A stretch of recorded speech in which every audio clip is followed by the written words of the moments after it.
Добре дојде за Сашо Ордановски, новинар, политички аналитичар. Добре дошол. Ви благодариме што дојдовте. Говориме, се разбира, за случајот Пуч. Лидерот на опозицијата Зоран Заев е осомничен, јас морам да цитирам, како што соопшти МВР, се товари дека на средби со премиерот Груевски му се заканувал со докази, компрометирачки докази за него, односно за премиерот.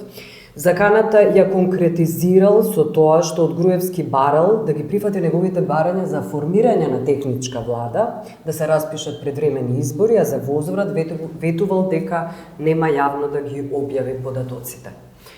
Што значи кога еден лидер на опозиција е осомничен за вакви дела, се товари за вакви дела? Прво, да тргнеме од тоа дека ние живееме во една абсурдна ситуација, во една недемократска држава и дека во такви ситуации каде што нема демократија, што нема баланс на вистини, на пристап до информации и така натаму, власта е секогаш во преднос околу тоа како ќе ги бои, како ќе ги канализира вестите и така натаму. Оваа пресконференција на премиерот ќе остане во аналите на историјата и таа ќе се проучува во комуниколошките науки уште многу децении. Тој го обвини директно така, лидерот на опозицијата. Груевски има неколку цели заради кои излезе со оваа пресконференција, која што инаку беше една лоша пресконференција за него и тоа помалку и повеќе сите се согласуваат, но видите, на Груевски позицијата во целата оваа афера е очајна. И тој во очајен контекст се обидува да направи максимум. Што се обиде да направи со својот настап? Прво, очигледно е тоа што го говори Груевски е дека они не знаат од каде се материјалите на опозицијата. И уште го немаат лоцирано тој извор, што им предизвикува голем проблем. Но, добро, да одиме едно по едно. Ајде едно по едно. Значи, тој проблем е таков што они се плашат дека материјалите се можеби од тоа што они го прават како илегална операција за прислушување во државата.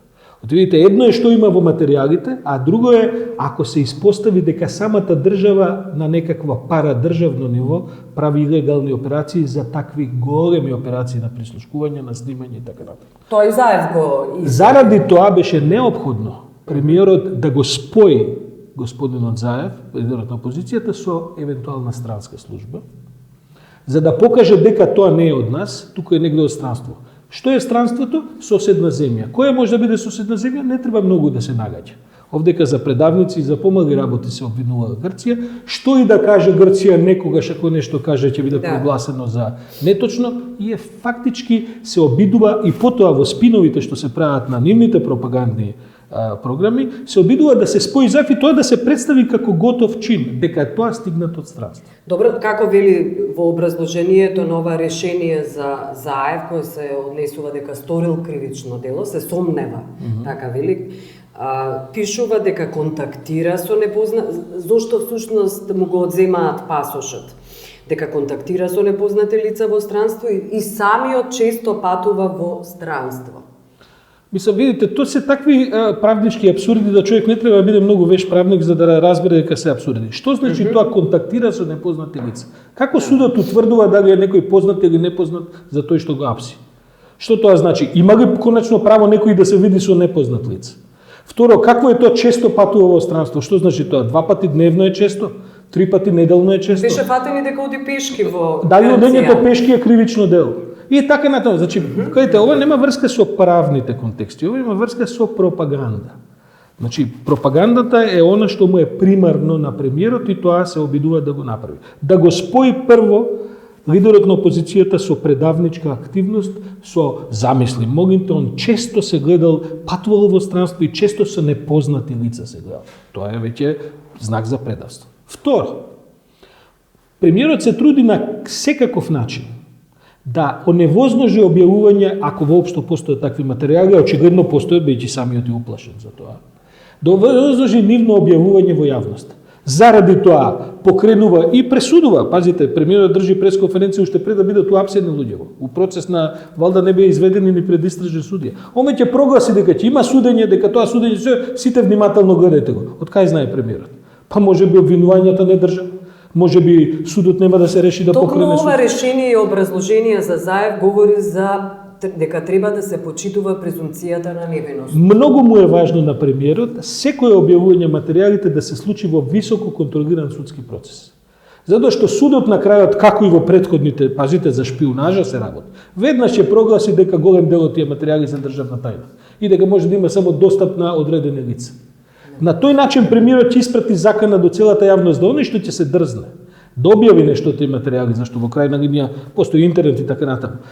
Пазите, они се во фаза на ограничување на штетите, они не можат сосема да ги Ќе ги спречат, сака ја кажете, Ќе доказите спречат, документите, пазите, ќе спречат да бидат објавени во медиуми во кои инаку би се објавиле.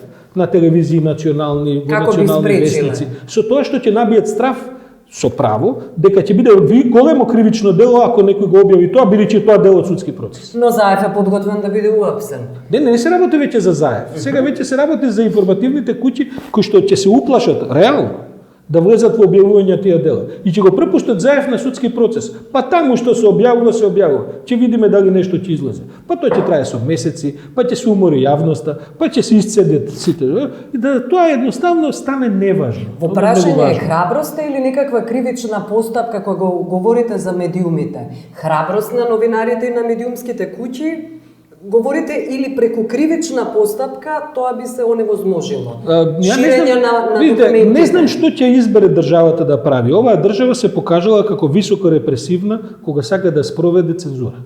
Дали ќе се реши да превзема кривични постапки, дали ќе посети собственици на медиуми со кои им се заканува со други тужби, дали ќе испрати до главни уредници, до други новинари, видни уредници, така натаму, порака дека пазите, ова може да бидете имплицирани во тешки шпионажи, кривични дела. Сето тоа ќе биде ставено на располагање.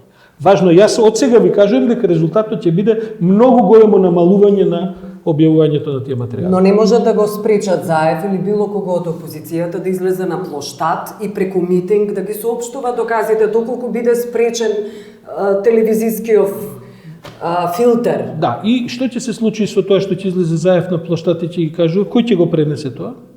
Кој ќе го види тоа? Ќе го видат тие 2000 луѓе што ќе бидат на плоштадот. Можат 2 милиони CD-а да бидат испратени во поштенски сандачи. Не верувам дека опозицијата има капацитет за 2 милиони CD. Финансиски или креативен?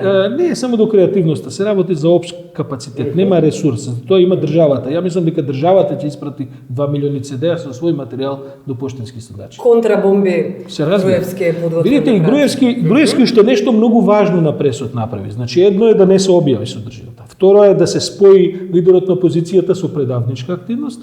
Трето е, Груевски се промовираше во верификатор на тоа што утре можно е да се објави. Па вели, нешто тоа е точно, нешто е до пола точно, а нешто е неточно. Он, значи, себе вика, ја ќе ви кажувам утре, која ќе излезе кој промотирачки материјал за криминали тешки, ја ќе ви кажам што тоа е точно, ако е уопште нешто точно. И он себе се промовираш. Во таа смисла, пазите, он е во очајна ситуација, бидејќи тие материјали се претпоставувам многу незгодни. Ние сите од прилика знаеме што има таму и може да бидеме изненадени уште повеќе што има. Меѓутоа, он се обидува да наметне темпо. Во пропагандата е многу важно кој ги влече потезите. Де факто, со ова што го прави Груевски, он ги влече потезите. Сакате да кажете, се извинувам, сакате да кажете дека Заев сега му се заврзани рацете, не постои опција некоја во која тој од дефанзива би прешол во офанзива? Јас лично мислам дека Заев почна да си ги врзува рацете уште кога помислил дека може за овие работи да преговара со Груевски. Уште од тој прв состанок он почнал да си ги врзува рацете. Прво, сите следни состаноци, а веројатно и тој состанок се снимани. Ние не можеме да претпоставиме во една, како ви кажам, атмосфера на обострани заканувања така натаму, но со снимките сега располага Груевски. Монтажите на тие снимки, Господ знае што ќе произведе МВР околу тоа што ќе излезе како контра видеоматеријали, аудиоматеријали за тоа што го говорил. Што треба тогаш Заев да стори? Заев, видите, Заев требаше да стори и се уште може да стори, да едноставно излезе и каже, видите, ова мене ми е сето тоа јасно, гледам зашто ме теретат, абсурдно е сето тоа, ќе има правен тек. Еве ги сите материјали што ги имате, денеска во 12 сат ги објавуваме таму и таму. И потоа јавноста да биде ставена во ситуација да се определува. Прво, да се види кој медиум ќе одбие да ги изнесе тие материјали, кој медиум каква селекција ќе прави, што ќе се прави така натаму. Дали тоа ќе биде во еден наврат, дали опозицијата ќе реши можеби, бидејќи велат дека има многу материјали, дали можеби ќе одбере по 5, по 10 работи, не знам, неделно, дневно и така. Тоа се веќе тактики, стратегии за кои ја неќем да коментирам. Но во суштина единствената можност што му преостанува на ЕЗАЕФ е да располага со оно што најмногу го има кај себе, а тоа е вистината околу тоа што го има како материјал. Сето друго он не го контролира. Не го контролира тајмингот, му го наметнуваат. Ресурсите на државата се многу појатаки. Притисокот, цензурата, репресалите, сето тоа е една страна на Груевски. Тогаш зошто ЗАЕФ точно ги знае овие факти за кои говори и фактори за кои говорите. Зошто тој не излезе пред Груевски да ја објави бомбата кон ЗАЕФ и да биде обвинет? Тоа ќе треба ЗАЕФ да го прашате. По мене, мислам дека се работи за една многу лоша стратегија која што изигра. За тоа ЗАЕФ дали ќе сноси или нема да сноси политички консеквенции останува да видиме. Но интересот на јавноста, бидејќи гледате овдека се работи за најважно од се, дури не е ни правниот процес, е јавниот интерес. Ако во тие материјали има докази дека високи државни и средни и ниски државни службеници, почнувајќи од премиерот Груевски па надоле, се вмешани во работи кои што се во судир со законите, јавноста има право да знае. Се друго е второстепено. Како ќе оди судскиот процес? Но тие докази претпоставам дека требало да се проверат, требало да се заштитат изворите, било потребно да се систематизираат. Им било потребно премногу време веројатно на СДСМ. Јас не знам што ги одлагале. Ве разбирам, јас сигурно СДС има добри причини зашто ги одлагало, претпоставувам, од тоа што се изнаслушавме, таму има толку деликатни работи во кои што излегува дека лидерот на опозицијата е поодговорен отколку власта за тоа што ќе се објави или не, бидејќи како што тврди ЗАЕФ, таму има многу деликатни и не само криминални, туку и политички елементи и така натаму. Но видите, на крајот може да и се случи на опозицијата да ништо не објави, а да биде вплеткана, вмешана што интенцијата на власта во еден долг судски процес, кој ќе измори јавноста, на кој на јавноста се тоа ќе го направи небитно на крајот. Знаете, после 3 месеци нема да има ни концентрација за тоа што се зборувало. Да биде изгњавена, измалтретирана, да ги трпиме овие пропагандни, како да ги кажеме, овие кучиња на власта кои што лајат секоја вечер ги трпиме, за да на крај мнозинството од народот дигне раци. Гледайте, Груевски не го интересираат 2-30 илјади луѓе кои што се активни по фејсбуци, по интернет и така натаму. Он не се занимава со нив, за кои ги интересира слободата. Он се занимава со 1,5 милиони македонци, кои што сака да ги умртви, да ги направи незаинтересирани и во крајна линија да каже, па тоа оставише со тие, па што и ако ова е голема работа. Тоа е цело време интенцијата на Груевски. Зошто велите дека ЗАЕФ не требал да седне со Груевски и да преговара? Ако една од инструкциите на меѓународната заедница беше токму тоа, да политички диалог, да седнат на маса двајцата лидери и да Значи, политичкиот диалог е едно, а разговори, преговори околу тоа, јас имам компрометирачки материјали, ајде да се договараме, е друго. Верувате дека Прво, тако нешто постои? меѓународната заедница никогаш не е заинтересирана тие работи да се објават во јавност. Значи, тоа да бидете начисто. Нема меѓународна заедница која што ќе охрабри политички лидер у процес да објави компрометирачки работи за друг. Особено ако другиот е гарантерот на стабилноста во земјата. Знаете како, меѓународната заедница знае со какви будали се расправа на Балканот. И знае дека тие будали може да направат штети кои потоа ни Брисел, ни Вашингтон не може да ги доразрешат. И кога бира меѓународната заедница дали нешто да се премолчи или да се објави, почесто бира да се премолчи. Така што ЗАЕФ тоа морал да го знае и мора да го знае. Погледайте ги реакциите на меѓународната заедница сега. Да. Прво, имате една значајна реакција. Прв пат се јавува Русија. Русија, јас колку што памтам, последните 20 години за ништо не е. Сега одеднаш Русија вели, гледате, власта информира дека има обид за пуч, се тоа да се истражи. Значи не констатираат дека веќе има обид за пуч. И дека оваа папазјанија правна, че ова нема врска со ништо. Каков е тој пуч кој 3,5 луѓе се уапсени? Прво е уапсен. Знаете како, бидејќи власта не знае од кај се материјалите, им остана уште Верушевски доволно податлив, веројатно мислела дека околу него може да сплете доволно кредибилна сторија за да ја направи пропагандата дека тука се правило шпионажа. Па е уапсена и жена му. Па уопсе не знам што е овој човекот, ова од Функционера општина, од општина некако Струмица. Па главниот почист дури не е ни уопсен, туку само му Има ја земе други пасош. основања зашто не е уапсен? Или токму заради оваа стратегија на пропагандата за која да, говорите? значи пропагандата мора да разлече својата активност. Ако го стават заедно во затвор, пропагандните активности се многу поограничени. Тогаш судирот е директен. Тогаш лидерот е у затвор. Се дека е лидерот уценет, а е на слобода, со него може да се манипулира. А му се заврзани веројатно претпоставува. На различни начини, видите, ние многу работи не знаеме. Ние не знаеме во последните 2-3 дена какви се пораки прима Заев. Ние знаеме претходно дека имало закани. Не се работи само закани за Заев, за семејство, за пошироки кругови и така натаму. Имате ли објаснување? Една од најголемите реакции негативни беше предизвикана со соопштението на Европската Унија, велат бараме независна, транспарентна истрага, почитување на правата на обвинетите, принцип на презумпција на невиност, така натаму, а излезе на пресконференција самиот премиер Груевски, не ја почитуваше презумпцијата на невиност, например.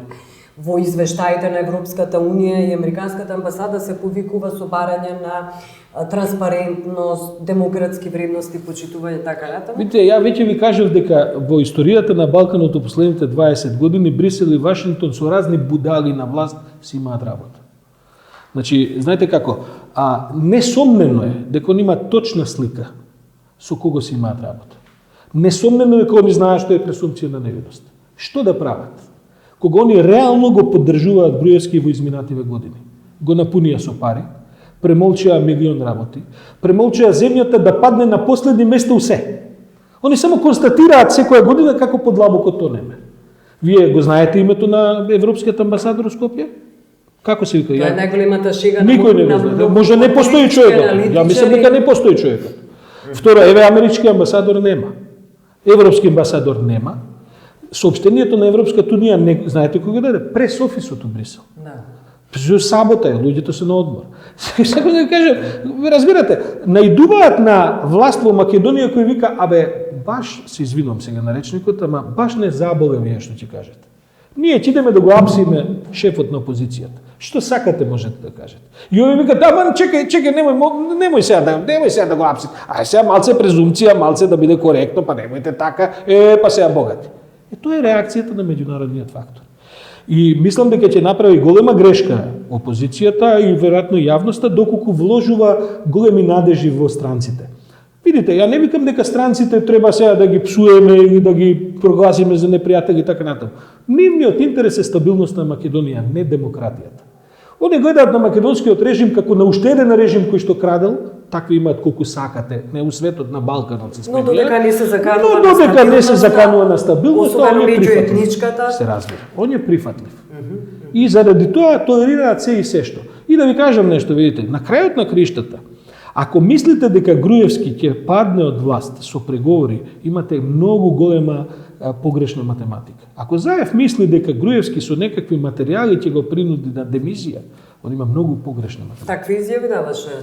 Такви изјави даваше, такви постапки правеше, целиот овој процес кој што сега се отвара, да не ме разберете погрешно, штетите за Груевски ќе бидат големи од ова. Јас почнав со тоа дека Груевски е во една релативно очајна ситуација. Он знае дека од ова не може да добие.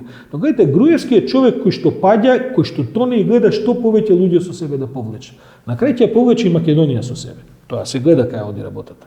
Се гледа дека во еден момент ќе мора да настане едно крупно отрезнување, бидејќи човекот ќе не потопи сите заедно во неговите фрустрации, погрешни политики, криминали и така натаму, доколку ги има, а треба да видиме што има и како има и така натаму. Но пазите, значи сега е веќе Груевски човек кој нема што да изгуби.